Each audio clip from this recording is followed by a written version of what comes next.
थारैनो दुखुनि बाथ्रा दि बियो हिंसायारि जाथाय जानो गोनां जादों। आंनि गोसोआ बै फरायसाफोर आरो बिसोरनि नखरफोरनि फारसे दुखु मोनो, जाय फरायसाफोरा दुखु मोननांदों।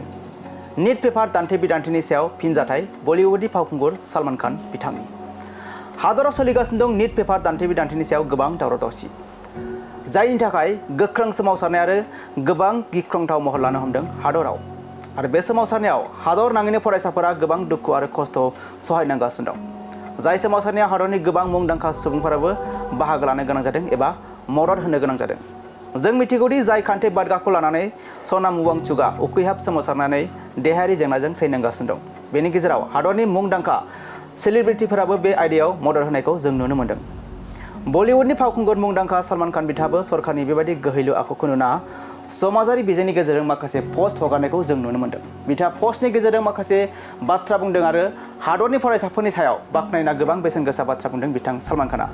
बिथाङा बुंदों दि आंनि गोसोआ बै फरायसाफोर आरो बिसोरनि नखरफोरनि फारसे जोबोद दुखु मोनदों, जाय फरायसाफोरा दुखु आरो खस्थ' सहायनांदों।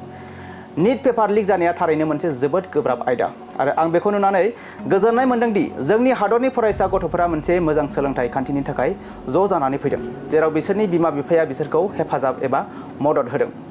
बेनो जादों फावखुंगुर बिथांनि मोनसे मददारि बाख्नायथाव पस्ट। बेनि अनगा बिथां फावखुंगुरा फरायसाफोरखौ बाख्नायना बुंदों दि आं थारैनो बिसोरनि लानाय थांखिखौ बाख्नायो, गावनि इयुन आरो मोनसे मोजां, बांसिन सोलोंथाइ गोनां भारत दाफुंनो थाखाय गोख्रों फरायनायाव गोसो जानायखौ दिन्थियो। बे सोमावसारनाया बेखौ सामलायनायनि थार राहा आरो फरायसाफोरा बेखौ गोजोनै खालामदों।